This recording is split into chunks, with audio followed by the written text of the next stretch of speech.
Jaggampeta MLA Jyothula Nehru Telugu Desam పార్టీకి ఇబ్బందికరంగా మారుతున్నారు. గతంలో జనసేన పార్టీ తెలుగుదేశం పార్టీని మింగేస్తోందని జ్యోతుల నెహ్రూ కీలక వ్యాఖ్యలు చేశారు. జనసేన పార్టీ వల్ల తెలుగుదేశం పార్టీ దెబ్బతింటోందని మాట్లాడారు. ఆ తర్వాత ఆయన పైన ఎలాంటి క్రమశిక్షణ చర్యలు కూడా తెలుగుదేశం పార్టీ తీసుకున్నట్టు కనిపించడం లేదు. అయితే జ్యోతుల నెహ్రూ ఇప్పుడు తెలుగుదేశం పార్టీ నుంచి మంత్రి పదవి ఆశిస్తున్నారు. ఇప్పటికే ఆ జిల్లా నుంచి పవన్ కళ్యాణ్ కు డిప్యూటీ ముఖ్యమంత్రి పదవి ఉంది, మంత్రి పదవి ఉంది. అయితే జ్యోతుల నెహ్రూ తనకు మంత్రి పదవి కావాలని ఆశిస్తున్నారు. అందులో భాగంగానే కీలక వ్యాఖ్యలు చేశారు.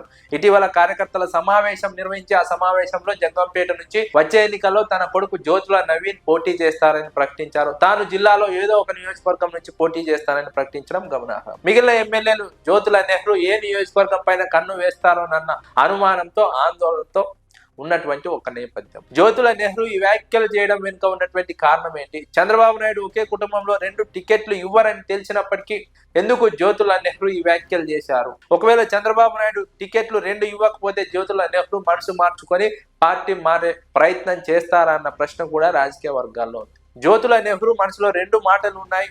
ఒకటి, మంత్రి పదవి రావాలి, రాకపోతే పార్టీ మారాలి. పార్టీ మారితే వైసీపీలోకి రావాలని జ్యోతుల నెహ్రూ ఆలోచిస్తున్నట్టుగా రాజకీయ విశ్లేషకులు అంచనా వేస్తున్నారు. ఎందుకంటే తెలుగుదేశం పార్టీ 2 టికెట్లు ఇవ్వనని తేల్చి చెప్పింది. అదే సమయంలో మంత్రి పదవి కూడా ఇస్తానని చెప్పడం లేదు, స్పష్టత ఇవ్వడం లేదు. అదే సమయంలో ఆ జిల్లాలో పవన్ కళ్యాణ్ ప్రాధాన్యత ఇస్తోంది. పవన్ కళ్యాణ్ ఎంత అంటే అంత అంటోంది. అదే జ్యోతుల నెహ్రూకి ఇబ్బందికరంగా మారుతోంది. భవిష్యత్తులో తమ రాజకీయ ఉనికి లేకుండా పోతుందనే ఒక ఆందోళన జ్యోతుల కుటుంబంలో ఉంది. అందుకే జ్యోతుల నెహ్రూ ఈ కీలక వ్యాఖ్యలు చేశారు. జనసేన పైన కూడా గతంలో ఈ వ్యాఖ్యలు చేయడానికి కారణం ఇదే అన్నది విశ్లేషకుల అంచనా. జ్యోతుల నెహ్రూ కూడా కాపు సామాజిక వర్గానికి చెందిన నాయకుడే అయినప్పటికీ పవన్ కళ్యాణ్ వల్ల తెలుగుదేశం పార్టీ దెబ్బతింటుంది. తెలుగుదేశం పార్టీ దెబ్బతింటే తమకు రాజకీయ భవిష్యత్తు లేకుండా పోతుందని జ్యోతుల నెహ్రూ ఆలోచిస్తున్నారు. అందుకే ఇస్తే మంత్రి పదవి ఇవ్వమని అడుగుతున్నారు, లేదా 2 టికెట్లు ఇవ్వమని అడుగుతున్నారు. ఈ 2 కాదంటే ఖచ్చితంగా పార్టీ మారే అవకాశాలు స్పష్టంగా ఉన్నాయి. ఎందుకంటే 2014 ఎన్నికల్లో జ్యోతుల నెహ్రూ తెలుగుదేశం పార్టీ నుంచి గెలవలేదు, వైఎస్ఆర్సీపీ నుంచి గెలిచారు. వైసీపీ నుంచి గెలిచి తెలుగుదేశం పార్టీలోకి వెళ్ళారు. 2019 ఎన్నికల్లో తెలుగుదేశం పార్టీ నుంచి పోటీ చేసి ఓడిపోయారు. 2024లో మళ్ళీ తెలుగుదేశం పార్టీ నుంచి పోటీ చేసి గెలిచి ఎమ్మెల్యేగా కొనసాగుతున్నారు. ఇంత సుదీర్ఘ రాజకీయ చరిత్ర ఉన్నటువంటి జ్యోతుల నెహ్రూకు రాజకీయంగా ఉనికి కోల్పోతామనే ఒక ఆలోచన వస్తే ఆ ఆలోచన నుంచి వచ్చిన ఈ మాటే మంత్రి పదవి కావాలి. మంత్రి పదవి కాకపోతే 2 టికెట్లు ఇవ్వాలి. 2 టికెట్లు ఇవ్వకపోతే పార్టీ మారుతాం, అవసరమైతే వైసీపీలోకి వెళ్తాం. గతంలో కూడా వైసీపీలో ఉన్నాం, పని చేశాం, గెలిచాం. కాబట్టి ఆ పార్టీలోకి వెళ్ళడానికి మాకు ఎలాంటి ఇబ్బంది లేదని సన్నిహితులతో మాట్లాడినట్టుగా రాజకీయ విశ్లేషకులు ప్రస్తావిస్తున్నారు.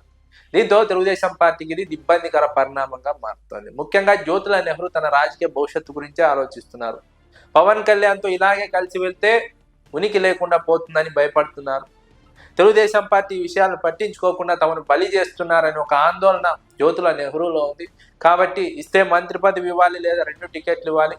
ఆ 2 కాకపోతే పార్టీలో ఉండము, పార్టీ మారుతామంటూ జ్యోతుల నెహ్రూ కీలక వ్యాఖ్యలు చేస్తున్నట్టు ఆయన సన్నిహిత వర్గాల్లో ప్రచారం సాగుతోంది. బహిరంగంగా జ్యోతుల నెహ్రూ 2 స్థానాల్లో పోటీ చేస్తామని ప్రకటించడం వెనుక ఉన్నటువంటి వ్యూహం ఇదే. ఇస్తే 2 స్థానాల్లో టికెట్ ఇవ్వాలి, లేదంటే ఖచ్చితంగా మంత్రి పదవి ఇవ్వాలి. 2 స్థానాల్లో ఇవ్వాలంటే ఇప్పటికీ అక్కడ తీవ్రమైనటువంటి పోటీ ఉంది జనసేన తెలుగుదేశం పార్టీ మధ్య.